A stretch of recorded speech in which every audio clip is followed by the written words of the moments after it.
Alejandra, ¿cómo estás? Un placer saludarte. ¿Cómo ¿Me estás, escuchas? Edgardo? Muy Gracias por bien. la invitación y encantada de estar esta noche con ustedes. Gracias a vos por aceptar la invitación. Así que bueno, la idea es, Ale, como hacemos siempre en realidad, ¿sí? Es como una taza de café o lo que sea y una charla entre amigos como hemos hecho tantas veces, simplemente que en este caso pública para que podamos aportar de alguna manera desde nuestro lugar valor a todos aquellos que nos están acompañando, ¿sí? Y les ruego que, por supuesto, si prenden la cámara, que se vistan, ¿sí? Es fundamental. ¿Sí? Estén vestidos, pero que enciendan su cámara. Y si no sabremos comprender, porque esta es la dinámica, ¿no? La nueva dinámica a la que estamos acostumbrados. Bueno, Ale, eh, siempre empiezo preguntándole y dándoles la posibilidad que nos cuenten acerca de, no desde el modo currículum, sino desde el modo, a ver, Alejandra, tu familia, tu niñez, vamos a empezar por ahí, ¿sí? Porque entiendo que por ahí está la clave de todo lo que luego somos, ¿sí? Ya de niños grandes, ¿sí? Cuéntanos de dónde creciste, cómo fueron esos primeros años que tienes registros, y, en fin, lo que quieras, Ale. Dale, dale, nos vamos unos cuantos años para atrás. Unos cuantos nada. Bueno, nací en Lomas de Zamora, viví desde que salí de la clínica, viví en Lanús. Ahora ya no, pero bueno, en este momento, por ejemplo, estoy en Lanús, porque mi familia ¿Okay? sigue estando en Lanús. Soy hincha de Lanús, también, de chica, de joven, y hasta hace unos años iba muchísimo a la cancha, me crié en el club, yendo a hacer asados y a tomar mate acá cerquita, así que lo traigo porque fue una parte muy importante de mi niñez, de mi adolescencia. El club acá cerca era parte de nuestro día a día, ¿no? Más allá de a veces de que se lo conoce mucho más por el fútbol y demás, bueno, era un club y Me es un club imagino, de me imagino barrio. ahí, te veo en el paravalancha, ¿sí? Con la bandera ahí. Y te digo, vos sabés que he trabajado ad honorem, ¿no? Pero cuando estaba en el secundario, estaba en la comisión de jóvenes del club y después trabajé mucho en la parte de prensa y difusión también. Todo ad honorem, pero estaba, de hecho en su momento, mira, estoy haciendo algunos salpicados, pero en su momento hasta hicimos el primer programa de televisión que tuvo el club acá en el canal también en un canal de Lanús. Y hacíamos un programa de radio, pero yo, no sé, muy jovencita, 17, 18 años, así que bueno, eso lo traigo porque fue una parte importante que quizás quienes me conocen ahora no lo saben tanto. Ok.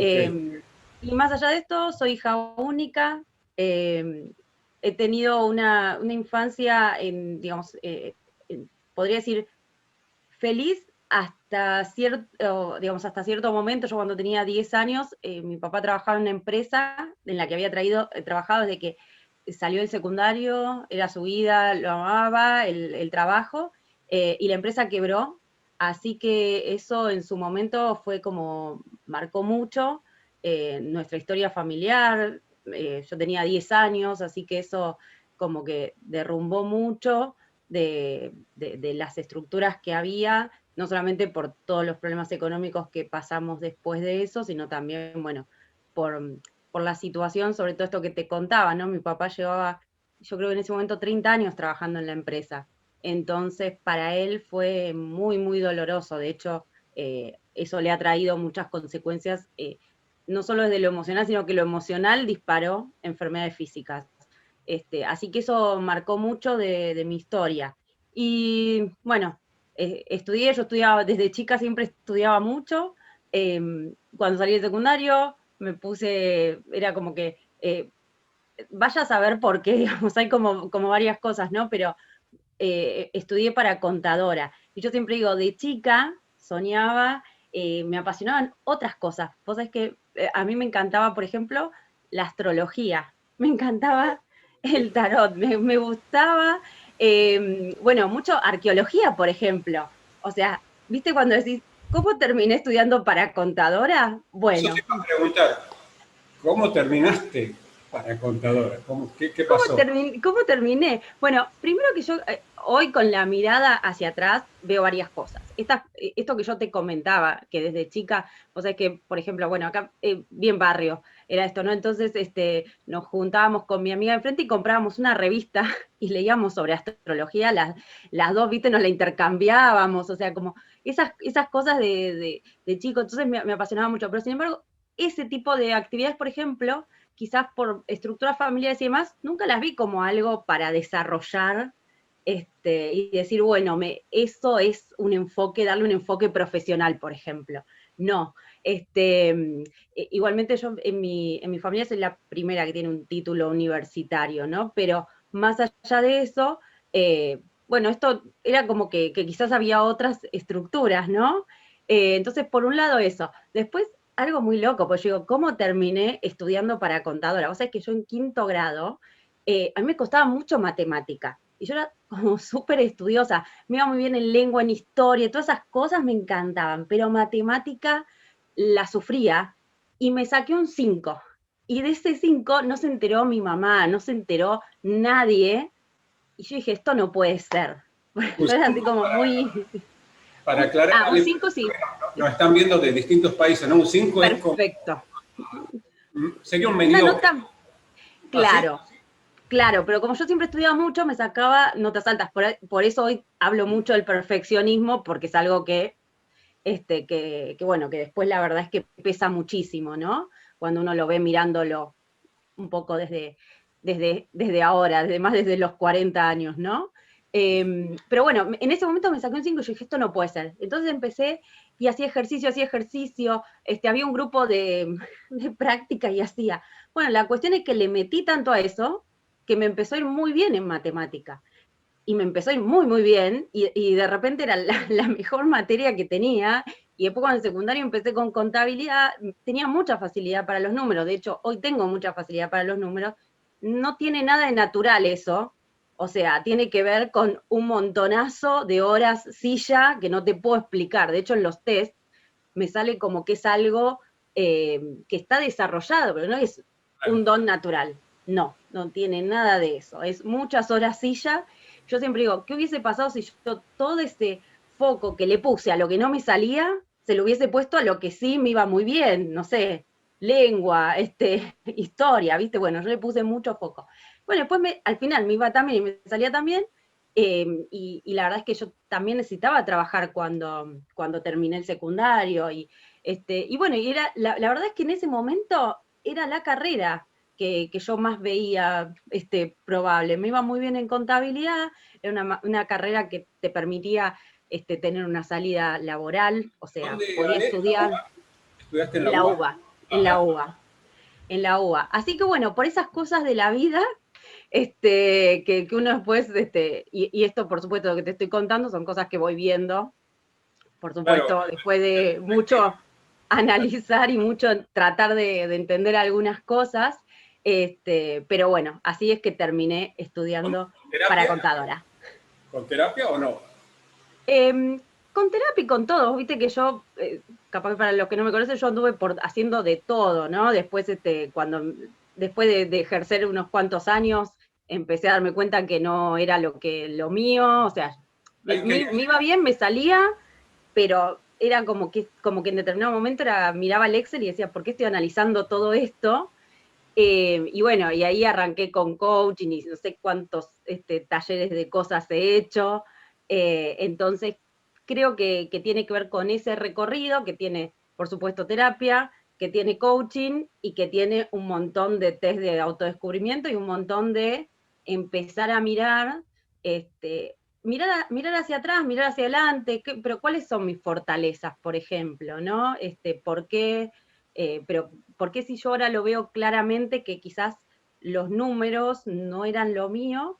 ¿Por qué me fui para ahí? Eso también de alguna forma me permite ver cómo operaba en cierto sentido, ¿no? Yo siempre digo, muchas veces iba con anteojeras, ¿no? Creo que muchas de las cosas que hoy trabajo tienen que ver con esas experiencias, ¿no? Con, bueno, me voy a recibir y voy para adelante. Y después miro y digo, esperá, yo algunas veces me preguntaba, ¿es esto lo mío? Pero bueno, ya estoy acá y cómo no, cómo no voy a seguir y cómo no me voy a recibir, y era ir para adelante y no mirar en el camino qué mensajes había, qué señales había.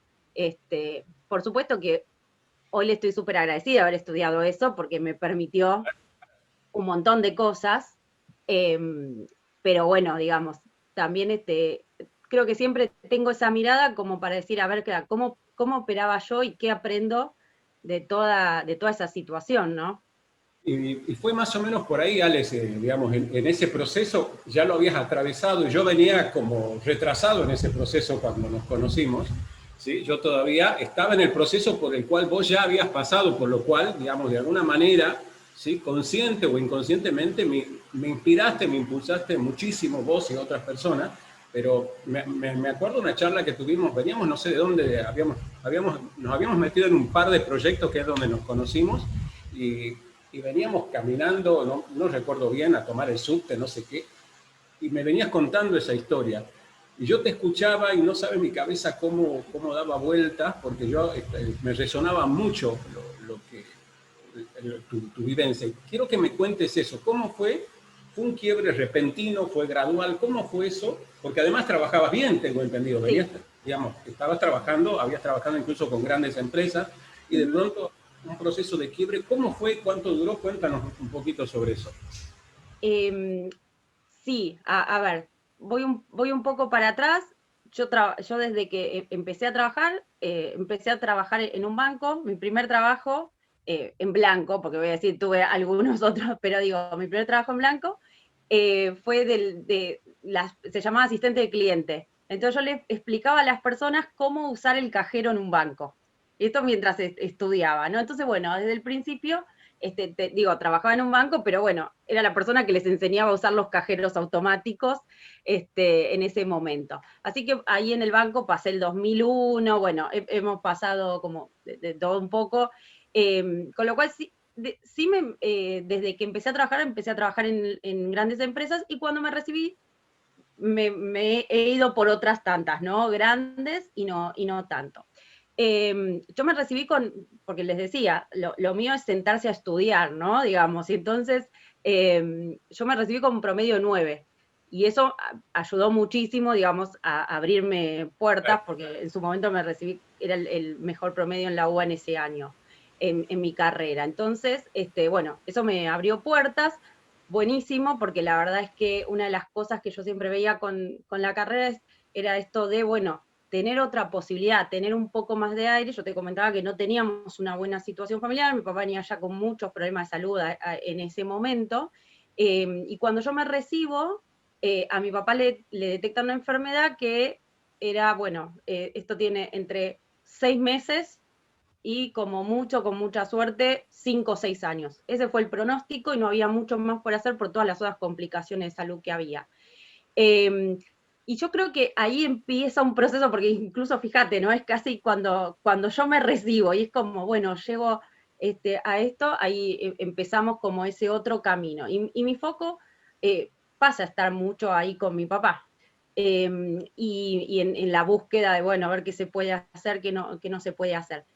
El último tiempo, sobre todo, los últimos meses fueron muy duros, o sea, entrábamos, salíamos del hospital. Yo, de hecho, en los últimos 2 meses yo había dicho, bueno, si no me dan si no consigo algún tipo de licencia o algo, no sé, me voy y después trato de conseguirme otro trabajo, porque digamos, estábamos mi mamá y yo y nos íbamos turnando bueno, acá en el hospital vecinal de Lanús, para cuidarlo a él.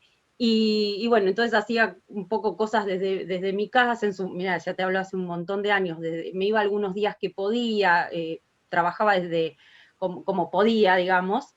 Y para mí, ese tiempo fue clave, porque si bien yo ya hacía unos años, recuerdo en el 2007, que hice un curso de posgrado en administración de proyectos, y había un profesor que era de recursos humanos, que esa fue la primera vez que yo recuerdo haber escuchado la palabra coaching. O sea, me fui unos poquitos años para atrás, el 2007. Y yo en ese momento a ese profesor le dije, yo estoy trabajando como contador y demás, pero yo siento que hay algo que no termino de entender bien, pero es como que no me termina de llenar, no sé, como que no le sabía explicar muy bien. Él me hizo un test, porque él tenía una consultora, me hizo un test, y ahí es donde me dice, mira, yo lo que noto es que hay un test que tiene que ver con, digamos, como con las áreas del cerebro y qué habilidades uno tiene más desarrolladas. Me decía que hay ciertas habilidades que vos las tenés, no son como tu talento natural, sino que están desarrolladas más, pero como a través del trabajo, o sea, a través de ponerle esfuerzo, no es eso que vos traes, digamos, ¿no? Entonces, como que tenés cosas que son más naturales y no las tenés tan desarrolladas, y otras que son más a través del esfuerzo. Y eso quedó un poco ahí. Cuando después, más cerca del 2010, cuando ya, digamos, la situación con mi papá se había complejizado mucho, yo en ese último tiempo que pasé tanto en el hospital, o sea, fue como, era muy contrastante, porque vos sabés que me llamaban, por ejemplo, mis compañeras de trabajo, mis amigas incluso, y yo por momentos sentía como que estaba en otro mundo. ¿Viste cuando, no sé, me hablaban de cosas y yo estaba en el hospital vecinal? Te cuento algunas anécdotas, o sea, estaba en una sala y estaba en la otra cama, en la misma sala, un policía cuidando a un preso que correspondía a la comisaría de Lanús y esposado, o sea, así pasábamos, digamos, la noche, por ejemplo. Porque te hablo del hospital vecinal, ¿no? Entonces, y en otro momento me acuerdo, otra persona no la venía a ver nadie, entonces le daba de comer a mi papá y después le daba de comer a la otra persona. Entonces, como que de repente, un montón de situaciones, es como que me empecé a preguntar qué estoy haciendo, qué estoy haciendo, qué estoy haciendo, o sea, después me pedían un reporte de mi trabajo y eran proyectos de millones, ¿no? Y de repente a mí me empezó a hacer era como una tensión muy grande, no sé, eran como mundos diferentes, como diciendo, ¿para qué estoy haciendo esto? Y esa creo que fue la primera vez como que realmente lo sentí así, y me acuerdo, hay algunos momentos claves, ¿no? Pero me acuerdo una noche que estaba cuidando a mi papá en el hospital, que se había descompensado, y yo, ¿viste cuando llorás? Pero lloraba, lloraba, lloraba, lloraba, y en un momento vino una enfermera, era de madrugada, me decía, quédate tranquila, va a salir, no pasa, o sea, y yo decía, no, no, pero es que, o sea, ¿viste cuando sentís como que decís, ¿qué estoy haciendo en mi vida? O sea, era como todo de repente dado vuelta, ¿viste? Y bueno, y creo que a partir de ahí empecé a estar como más atenta, y cuando falleció mi papá, la primera decisión que tomé digamos, él falleció en julio, yo dije, ahora en lo que queda del año no voy a estudiar nada. Y era como mente en blanco, aprendí a andar en rollers, mira lo que te digo. O sea, empecé a hacer mi terapia, digamos, era andar en rollers, una cosa que siempre había querido, y bueno, me compré un par de rollers y dije, bueno, y que se aireen las ideas un poco. Y lo que ahí decidí es, no quiero seguir profundizando, como mínimo no quiero seguir profundizando en temas ni de finanzas ni contables, porque en mi trabajo, por ejemplo, me ofrecieron, bueno, pero si querés te pagamos un máster en finanzas y eso te puede. Y la verdad que yo dije, no, o sea, no ¿Eso qué quiero año, seguir Ale? profundizando en esto. ¿Qué año estamos hablando? En 2010. 2010. Ok. Ujú, 2010. Por eso fui un poquito para atrás, porque en 2007 yo tengo el registro de que Claro. ya Quiero ubicar bien, algunas. ¿no? Pasan 3 años desde ese primer disparador, digamos, ¿no? Sí, sí, sí, sí.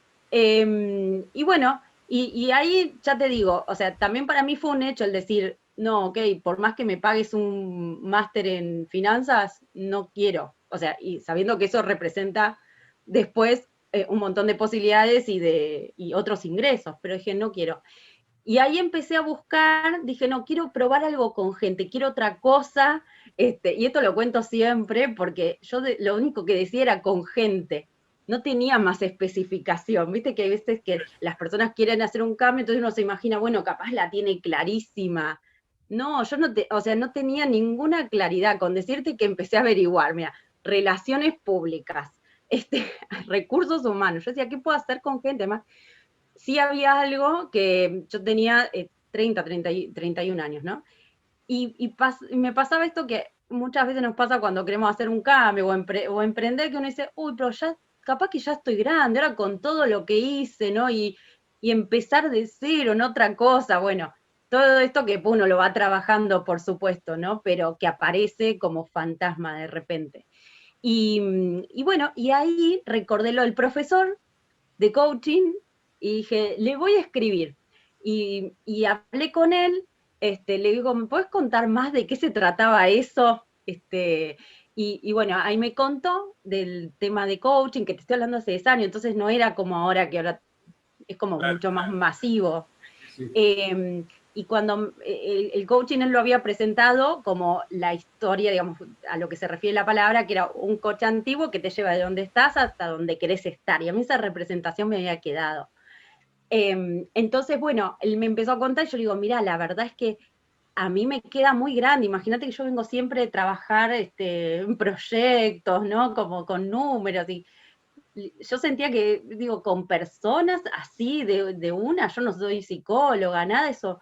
Bueno, entonces él me dice, bueno, como para cortar esa brecha, me dice, mira, hay una maestría en coaching organizacional y vos tenés como muchos años trabajando en empresas, entonces eso es como más un mix, te permite como trabajar en empresas, bueno, y ahí me metí a la maestría en coaching organizacional, que era de 2 años, que siempre digo, no sabía en lo que me metía, porque, porque yo venía acostumbrada a esto, a estudiar impuestos, a estudiar resoluciones sobre el balance y todo el asunto, pero cuando te metes en coaching ya no lees, o sea, si se aplica el 21% o el 27%, o sea, empezar a preguntarte para qué, empezás a hablar de las emociones y la verdad es que en el proceso que yo hice de 2 años, lo tenés que pasar todo por adentro, entonces te empezás a preguntar un montón de cosas. Por eso yo siempre digo, no sabía en lo que me metía, porque lo que yo había estudiado siempre era más con algo externo, te liquido algo, una ley. Entonces, bueno, el proceso de esa maestría, la verdad es que a mí bueno, yo pasé por una crisis existencial en ese tiempo, ¿no? Porque era, ok, me doy cuenta que no puedo seguir, o que, o que sí, definitivamente no quiero seguir trabajando como contadora, pero ¿qué voy a hacer ahora? ¿No? Y ahí viene otro tema, que es cuando uno se da cuenta y después sí, ¿qué hago con esto? Que me doy cuenta. Pero bueno, ese fue todo un proceso de 2 años y fue arduo porque fue además muy en conjunto con todo el duelo de lo de mi papá. Entonces, la verdad es que a nivel personal fue muy fuerte todo ese proceso, ¿no? Que incluyó la decisión veo que lo de, digamos, seguir trabajando como contadora no va, pero claramente no puedo cerrar la puerta y decir, me voy, o por lo menos en mi situación, digamos, hay que seguir pagando las cuentas, ¿no? ¿Qué hago y, con todo esto? y ahí ya estaba esa cosa de querer emprender algo, o era simplemente no quiero esto, voy por acá, pero todavía No estaba así, no estaba tan así. Eh, Vos sabés que cuando estoy en todo ese proceso, al año siguiente, yo me sentía como yo decía como varias cosas. Me siento enjaulada, me siento como estancada, ¿viste? Yo tenía esta imagen, vos que trabajás con PNL y con las imágenes, me siento en un estanque, dando vueltas y no tengo salida. Y entonces se lo comenté a una persona que había sido mentora mía en uno de mis primeros trabajos. María Laura García, una persona como muy innovadora, una cabeza muy abierta. Digo, mira, me está pasando esto, yo me siento súper encerrada, no entiendo bien qué pasa, pero bueno, lo que sí había pasado, que al pasar, digamos, al transcurrir todo este tiempo en la maestría, eh, empezaba a saber otras cosas en la organización. Empezaba a saber un montón de contradicciones, ¿no? Como que de repente a mí por lo menos me empezaron a hacer ruido un montón de cosas. Yo decía, ¿qué estoy haciendo trabajando acá? ¿Para qué? O sea, como que me abrió otro panorama y eso además me hacía mucho más ruido. Entonces, bueno, cuando hablé con Laura, eh, me dice, bueno, pero mira, ¿sabes que me enteré de una cátedra de emprendimientos que hay en la UBA, que empezó hace poco, que Emprending, que hoy es creo una de las cátedras más reconocidas que hay de emprendimientos? En ese momento había empezado, no hacía mucho. Me dice, ¿sabes qué? No sé, alguien del equipo fue hace un tiempo y le gustó, le pareció interesante, ¿por qué no vas? Y que ahí me dijo que había como gente que llevaba un montón de ideas. Entonces yo fui, la verdad, o sea, de esa búsqueda, viste que... y bueno, eso me abrió también un montón la casa y ahí empecé a enganchar con el tema de emprender. Eh, digamos, es como que despertó eso que quizás yo no lo había visto tan claro, pero por ejemplo, hoy yo, si hay algo que valoro y que me doy cuenta que valoré siempre, es el uso de mi tiempo, el ser libre para utilizar mi tiempo, o sea, que quizás yo me encontrás trabajando, no sé, a las 12 de la noche o, digamos, en cualquier momento, pero a mí algo que me molestaba mucho, por ejemplo, era en la oficina, no sé, el fichar a las 9 y que si alguien llega, si llegas 9 y cuarto, alguien te esté diciendo que ese tipo de cosas a mí me molestaban siempre, pero quizás no lo había podido ver tan claro, ¿no? Y eso es una de las cosas que yo hoy amo de trabajar quizás por mi cuenta. Eh, bueno, pero varias de esas cosas las empecé como a ver, eh, digamos, en ese proceso. Pero ese fue el primer contacto con esto de emprender. eh, y después me di cuenta, porque estas ideas que uno se va formando de uno, ¿no? Yo siempre decía, no, quizás lo mío era medio el trabajo en relación de dependencia. Y después cuando empecé a mirar hacia atrás, eh, un montón de cosas había hecho yo cuando era más chica. Cuando mi papá se quedó sin trabajo, nos fuimos con mi mamá a hacer un curso de billutería, aprendimos a hacer billutería y yo vendía en el colegio, o sea, vendía en la feria. He hecho un montón de cosas por mi cuenta, pero bueno, después es como que quizás, viste, como que quedás más encorsetado y ni siquiera tenés el registro de que sí puedes hacer un montón de cosas y de que están en vos. Viste, es como que queda ahí tapado y cuando empezás a mirar para atrás decís, pero no, si era algo que podía ser natural. Entonces, bueno, creo que empecé a desempolvar un poco todas esas cosas y ahí es el primer registro consciente de esto de, yo puedo hacer algo por mi cuenta, me parece. Creo que anduvo por ahí. Ale, ¿y cuándo empieza esto de hacer consciente el poder de equivocarnos, de aprender, de reciclarnos, de que yo lo empecé a... Bueno, ahí es que de alguna manera ahí, ¿no? En ese mundo de emprendedores donde coincidimos, ¿sí? Incluso coincidimos para fracasar estrepitosamente, Sí, con mucha elegancia, eso sí, ¿sí?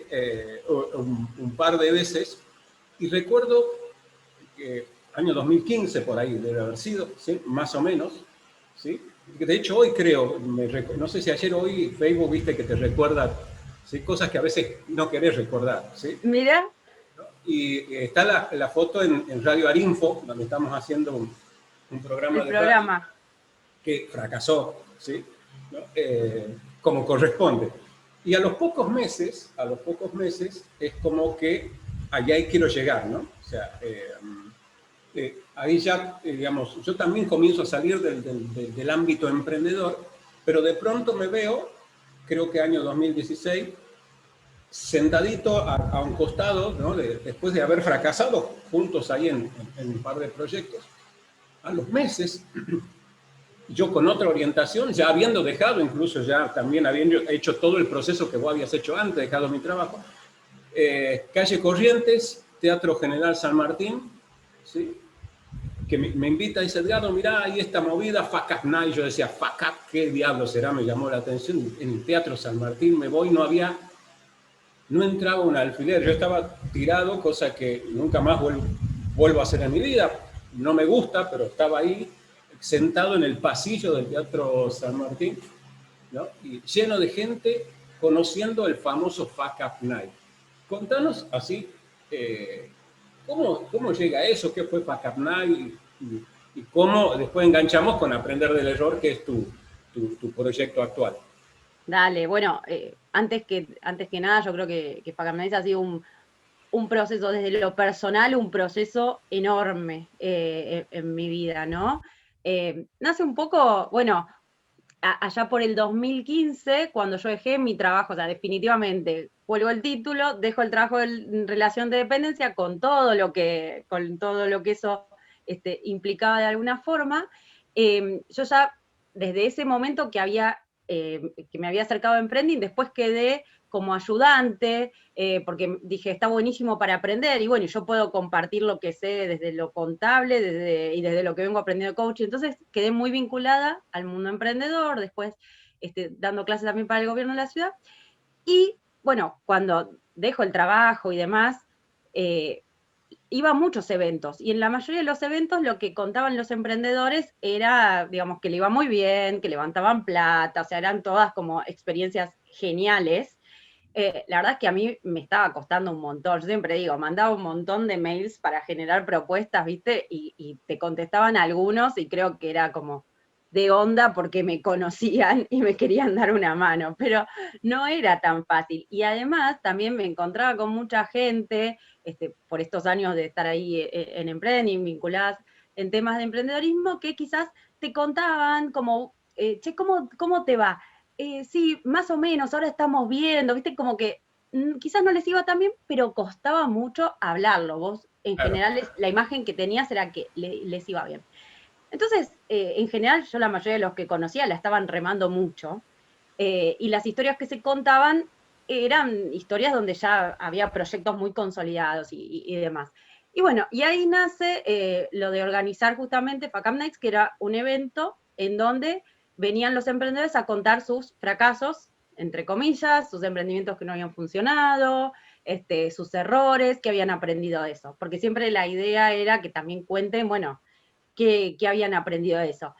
Vos dijiste que la sala estaba llena, claramente no empezó así, empezó con una sala bastante vacía, no fue fácil convencer digamos, a emprendedores a que vengan a contar su historia de fracaso, de alguna forma, o sea, ¿por qué voy a contar mi historia de fracaso adelante de un montón de personas, no? Fue todo un proceso que lo sostuvimos bastante, entonces creo que eso fue lo que llevó a que el tema se pusiera de alguna forma de moda. Digo porque, ya te digo, teníamos una sala chiquita y la sala estaba a un tercio, y terminamos con una sala para 600 personas que se agotaba el mismo día, la lista de 1.200 personas se agotaba el mismo día, se anotaba siempre el doble de gente, porque bueno, como era un evento gratis, la gente, mucha se baja, pero la sala, las últimas ediciones eran 600 personas y explotaba. Y además, Eh, además como que pusieron sobre el tapete un tema y explotó en los medios, ¿no? Eso, Explotó digamos, en los medios, sí, sí, sí, salió en casi todos los diarios, hemos tenido entrevistas en la tele, o sea, como que se puso, por lo menos se puso el tema sobre la mesa. Con lo cual, eso sinceramente fue buenísimo. Eh, digamos, pasó a ser como un tema, por eso digo, de moda, entre comillas. El mundo emprendedor creo que lo adoptó bastante rápido, el mundo corporativo, las empresas, eh, recién creo que ahora lo están adoptando más, porque sí estaba el discurso de, bueno, está bueno equivocarse y aprender, pues yo siempre digo, no es equivocar, me equivoco porque me equivoco, no, o sea, si te equivocás, bueno, hacé la reflexión y veamos qué se aprende de eso, ¿no? Porque tampoco, si no es, bueno, me ando equivocando y me va mal y no, parémonos y pensemos, miremos qué pasó. una apología tampoco de meter la pata, ¿no? Sino que, Exactamente, porque eso creo que fue lo que en algún momento pasó, y lo que yo decía siempre es, no es que estamos diciendo, bueno, ahora todo el mundo, o sea, a todos nos ha ido mal, creo que siempre el fracasar, por lo menos yo lo pongo con, bueno, no nos fue como esperábamos, ¿no? No cumplimos nuestras expectativas, lo que sucedió está lejos de lo que yo esperaba que pase. Pero entonces no es, bueno, ahora fracasemos todos, porque ya todos tenemos experiencia de eso, sino es compartámoslo, lo pongamos sobre la mesa y a partir de eso, bueno, veamos qué nos deja esto, porque si no, bueno, nos tropezamos un montón de veces con la misma piedra y no tiene mucho sentido si no aprendemos. O sea, ahí sí estamos de alguna forma perdiendo nuestro tiempo y nuestra energía, que era un poco lo que pasaba y que, ojo, sigue pasando, ¿no? Pero las estadísticas dicen que muy pocos emprendimientos sobreviven a lo largo de los años, ¿no? Les dicen más o menos que probablemente si hoy se fundan 10 emprendimientos, dentro de 5 años, 1 o 2 sigue en pie. Con lo cual las estadísticas no son en ese sentido muy alentadoras, digamos. Digamos, por eso la idea es, bueno, que sea alentador, que yo pueda mirar, ver qué me dice esa experiencia y con eso avanzo. Este, y bueno, y también te decía esto de que creo que Fuck Up Nights fue un proceso a nivel personal, porque yo unos años antes, o sea, por todo lo que les estuve contando, ustedes vieron que yo trabajaba atrás de un escritorio, analizando proyectos, y creo que la vez que más hablaba tenía que ver con cuando había alguna reunión de fin de mes, digamos, en donde presentábamos resultados o debatíamos ciertos informes, ¿no? ¿Cómo Y fue eso? bueno, Vale, te quería preguntar eso, ¿sí? ¿Cómo fue el proceso eso de pronto, ¿no? De estar con lo que dice, detrás de un escritorio, ¿sí? Y más allá de, de ese deseo tuyo que por ahí lo expresabas en trabajar con gente, pero una cosa es expresarlo y otra cosa es estar frente a 600 personas o más, ¿sí? Y liderando, ¿no? Un evento con todo lo que eso implica, ¿no? Que salga bien, que había invitados, toda la logística, todo, y además está pararte frente ahí al público. ¿Cómo fue ese proceso? bueno, primero, mi trabajar con gente, nunca había imaginado estar para adelante de un montón de personas hablando. Eso no, eso te puedo asegurar que no estaba ni en mis planes, ni vos me lo hubieses dicho 2 años antes y te digo, no, Edgardo, no, te equivocaste. Y bueno, a ver, yo creo que fue como en el hacer, por eso digo, a veces uno descubre un montón de cosas en el hacer, ¿no? Porque me voy un pasito para atrás. Yo te dije que me había acercado a Emprending y después me quedé ayudando. Y cuando me quedé ayudando, ahí yo era como que, bueno, era de las que menos conocía de temas de emprendimiento. Pero un día surgió, ¿por qué no hacemos un evento para emprendedores? Hacemos algo. Bueno, nos enganchamos 5 para organizar algo. Y yo me enganché porque dije, bueno, acá puedo aportar.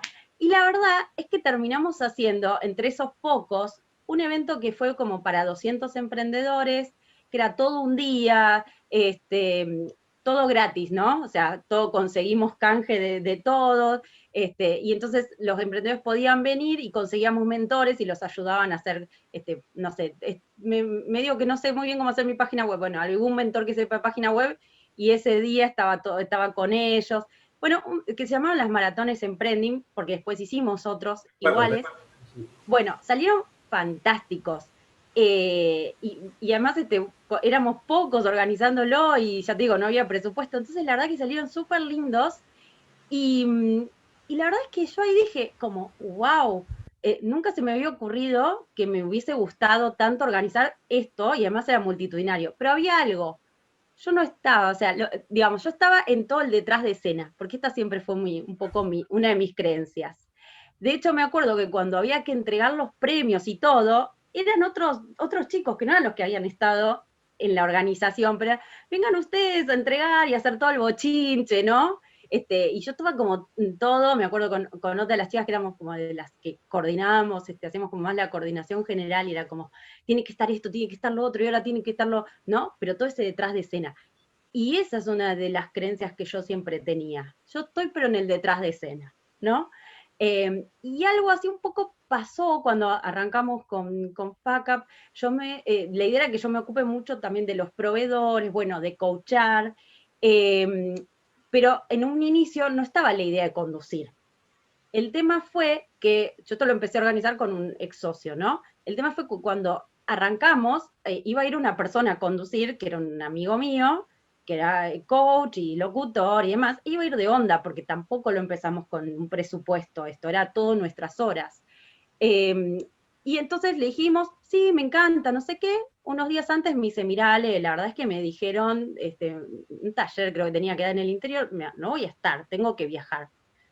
Y bueno, nos subimos nosotros, o sea, de hecho no teníamos guión, no teníamos nada, no hubo muchos aprendizajes de esa primera experiencia, porque nos subimos al escenario, eh, y bueno, y eso, o sea, por eso te digo en el hacer, ¿no? O sea, vos imagínate cómo en el hacer, en algún momento descubrí que tenía, creo que hoy es una de las cosas que quizás me sale fácil esto de organizar, de coordinar. De hecho, después, bueno, he organizado, ¿no? Afters en terrazas, o sea, habrás visto todas las cosas que fui organizando, pero eso fue algo que lo descubrí haciendo. Y de vuelta, yo tenía mucho esta creencia de estar en el detrás de escena. Cuando el evento empezó a crecer, o sea, porque una cosa, bueno, presento, pero después empezó a venir más gente.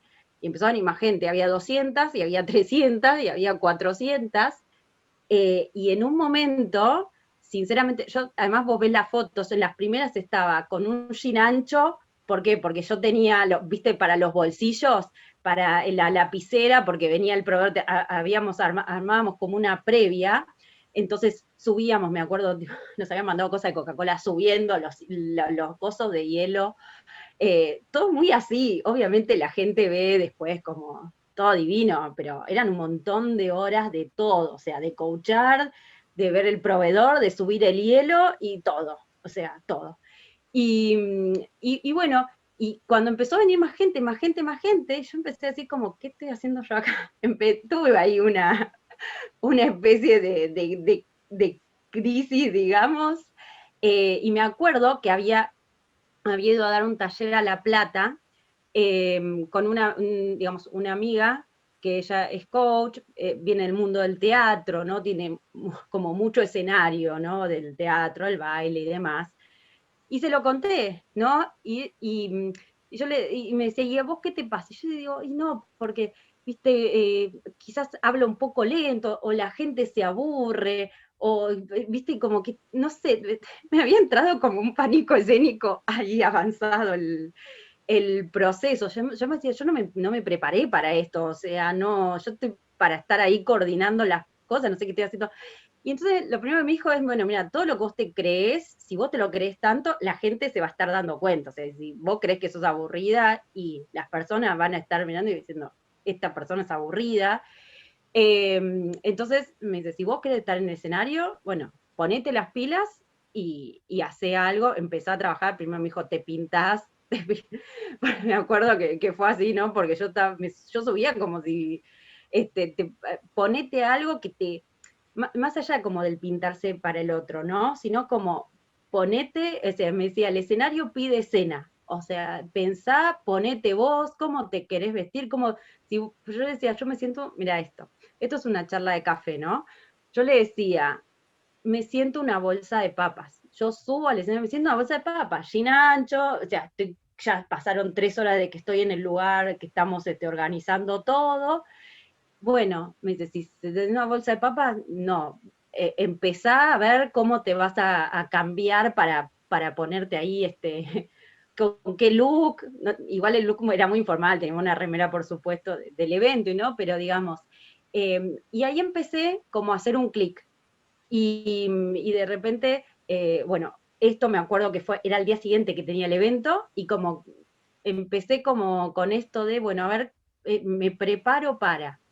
Y después empecé a ir también en algún momento a una coach de voz para que me ayude con la respiración, como para trabajar un poco. Pero bueno, sí tuvo que ver mucho con también el cambiar la propia creencia que yo Claro. tenía, ¿no? De yo estoy para atrás de escena. Y es interesante para mí contarlo porque hace un tiempo una persona me dice, bueno, pero que yo le estaba coachando para que hable en público. Y me dice, bueno, pero para vos te es fácil. Y yo digo, no es que me es fácil. Digo, es mucho, mucho trabajo previo, y probablemente pocas personas que se paran en un escenario es como que les natural, les fácil. Las personas se preparan también, lo practican. Bueno, en mi caso fue mucho cambio, realmente, porque te digo que ahí en ese momento que me hizo el clic, que yo dije, ¿qué estoy haciendo acá? Como que agarró eh, pero bueno, sí, yo lo que en ese momento me acuerdo es que dije, no, yo quiero hablar, pero quiero hablar porque me parece que es un mensaje importante el que estamos dando. O sea, no quiero dejar este lugar vacío. O sea, quiero contar esto y quiero estar acá para decirlo y para que se siga difundiendo, ¿no? Entonces, en función de esa decisión, creo que fue esa la decisión que más traccionó, que me pusiera las pilas, porque también podría haber bajado y decir, bueno, que se suba otra persona. Claro, claro. Este, pero bueno, creo que anduvo por ahí. Quiero hacer el match con aprender del error, ¿sí? Explota Fuck Up Night. Dime, Ale, aprender del error, ¿cómo es ese tránsito de Fuck Up Night a aprender del error? Y luego quiero que reflexionemos un poquito también, como para darle un cierre a esto, sobre el error, ¿no? Sí. Hemos estado Bueno, hablando de eso, pero quería ver tu mirada sobre eso. Fagame tenía una mirada muy clara que era mostrar, o sea, que vos ibas y escuchabas la historia de otra persona. Y algo que yo siempre me preguntaba, incluso cuando lo hacíamos en empresas, era, bueno, ¿qué pasa con todas estas personas que escuchan la historia de otro? Que dicen que bueno, mira cómo le fue, cómo no le fue, digamos. Pero ¿cómo trabajan ellos mismos su propia historia, sus propias creencias? Cuando algo no les funciona, ¿cómo lo procesan? O sea, ¿qué tendrían que identificar? Porque cada persona en el escenario contaba su aprendizaje. Claro. Pero ese aprendizaje es único, digamos, te puede despertar algunas cosas, por supuesto, pero después cuando yo me encuentro ante esta situación, ¿qué hago? Y ese para mí fue un gran disparador, ¿no? Sobre todo también pensando en las organizaciones, porque alguien cuenta algo, pero después al día siguiente, ¿cómo los equipos conversan sobre ese tema? ¿Tienen el espacio para conversar? ¿O de repente cuando dicen, mira, esto no funcionó, lo frisan, como decimos acá, ¿no? O les dicen, bueno, ahora si tu proyecto o el proyecto que estabas liderando no funcionó, mira, por varios proyectos más no vas a liderar otro. Hay muchas cosas que suceden en las organizaciones y eso con escuchar una historia no cambia demasiado, sensibiliza, pero hay mucho más por hacer. Y sí, yo tengo un foco en las organizaciones, pero tengo mucho foco desde lo personal, porque creo que tiene que ver con resignificar nuestra propia historia, con revisar cómo conversamos acerca del tema, cómo conversamos con nosotros, qué nos preguntamos, cómo nos responsabilizamos, ¿no? Cómo transitamos las emociones, si ese mensaje que nos dan las emociones lo podemos tomar o queda en el camino, quedamos enojados, quedamos en un bucle sin poder salir, ¿no? Entonces, bueno, esa es la mirada que de alguna forma le fui dando estos años a aprender del error, que tiene que ver no solamente con escuchar a otros, porque, por ejemplo, organizo a veces eventos en las organizaciones donde escuchas, pero bueno, y además de escuchar a otros, ¿qué hacemos con eso? Esa es la mirada que tiene, por eso también, bueno, hace varios años tengo el podcast que se llama Aprender el Error, que si quieren lo pueden escuchar en Spotify, que tiene que ver con esto, con cuál es la mirada que yo puedo darle, cómo puedo pensar distinto y resignificar mi propia historia. Ok, Ale. Y una reflexión final, si se quiere, sobre el error, porque hay también como una filosofía, si se quiere, detrás de todo esto, y es muy particular, ¿no? Porque detrás de todo esto, en definitiva, eh, las historias que se cuentan a partir del error son de personas que finalmente, ¿sí?, logran, ¿sí?, su objetivo. Pero ¿qué pasa con la persona que está en el proceso aún? ¿Sí? Sí. Está errando, está fracasando, digamos, cualquiera sea el significado que le demos al fracaso, tanto el éxito como el fracaso es muy subjetivo, pero digamos, Totalmente. no está alcanzando lo que quiere, ¿sí? Y está en eso, ¿no? ¿Cuál es el mensaje para esa persona? Que yo creo que es el promedio, ¿no? Porque en realidad están los que están en el fondo, digamos, el loser, como le dicen, ¿no? El que fracasó es como una cuestión, está el que ya tuvo éxito, pero en el medio creo que hay un gran número de personas que conviven con ese fracaso diario, sobre todo en estos tiempos, ¿no? ¿Cuál es el mensaje? Yo creo que todo el tiempo estamos en esa situación. Quizás en las historias que vos conocés y que se han escuchado, siempre son personas que, bueno, que ahora les está yendo bien porque quizás son las que se lo animan a contar. Y yo lo que siempre dije es, bueno, mi gran desafío, que ojalá lo logre en algún momento, es que alguien se pare en algún momento y diga, yo estoy transitando por esto, ¿no? Pero para eso tenemos que trabajar mucho el tema de la imagen.